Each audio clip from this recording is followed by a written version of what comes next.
ئیمامی ئەبوبەکر ڕەزا و ڕەحمەتی خوای پەروەردگاری لێبێت نازانی باسی چ سیفەتێکی بکەی هەر سیفەتێکی باش و چاک هەیە لە ناو کۆمەڵگادا و لە ناو بەشەریەتدا ئەو پشکی شێری بردو بەڕاستی یەکێک لەو سیفەتە باشانەی کە تێیدا هەبوو سڕ و نهێنیەکانی دەپاراست ئەو هەڵوێستە جوانەی کە ئیمام ئەبوبەکر تێیدا هەبوو نهێنی پاراستن بوو بە تایبەتی نهێنی پێغەمبەر صلی الله عليه وسلم کاتێکە حەفسەی کچی ئیمام عومەر ڕەزا و ڕەحمەتی خوای پەروەردگاریان لێبێت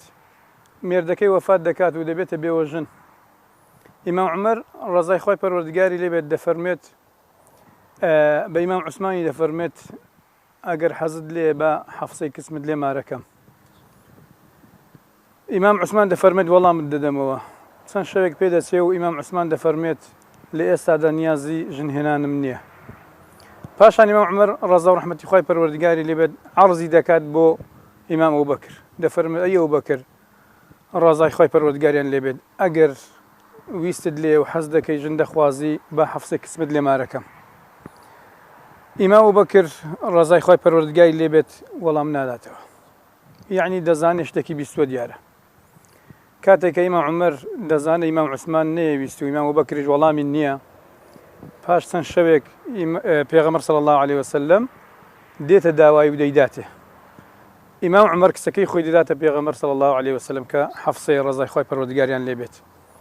کاتێک کە ئیمام ئەبوبەکر ئیمام عومەر دەبینێتەوە دەفەرمێت عومەر ڕەزای خوای پەروەردگاری لێبێت دەزانم موقیفەکەی منت پێ ناخۆش بوو کاتێک کە وەڵام نەدایەوە بەوەی کە کچەکەت بخوازم بەڵام من شتێکم لە پێغەمبەر بیست بوو صلی الله عليه وسلم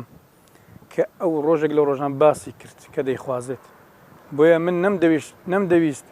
باسی کەم لەکن تۆ بڵێم پێغەمبەر صلی الله عليه وسلم بە نیازیەتی بۆ ئەوەی سڕی پێغەمبەر صلی الله عليه وسلم نەدرکێنم لەبەر پێغەمبەر صلی الله عليه وسلم یعنی هەڵبژاردننی پێغەمبەر صلی الله عليه وسلم لە پێش نەفسی خۆی دەبا بێتە ئیوی نەبێتە ئی من ئەوەیە چەند دومیان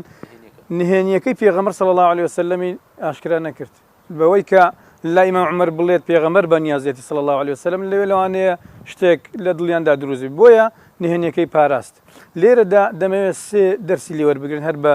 شێوازێکی کورت یەکەمیان ئەوەیە کە ئینسان کە ئافرەتێک بێوەژن بۆ عیبە نییە کە شوو بکاتەوە لەناو کۆمەڵگای ئێمەدا خەڵک لەوانەیە پێی عیب بێت دەڵێت چۆن ئەو منداڵانە بەجێ دڵیان منداڵەکانی منداڵی وای هەیە چۆن دەبێت شوو بکاتەوە دووەمیشیان عەرزکردنی کچەکەت یان خوشکەکەت بۆ کەسی چاک ئەگەر ئەو کەسە شیاوی ئەوە بێت کچەکەت یان خوشکەکەتی پێشکەشکەی پێویستە لە دوای کەسی چاک بگەڕێی سێمیشیان نهێنی پاراستن وەکو باسم کرد کە ئیمام ئەبوبەکر ڕەزا و ڕەحمەتی خوای پەروەردگاری لێبێت نهێنی پێغەمبەری صلی الله عليه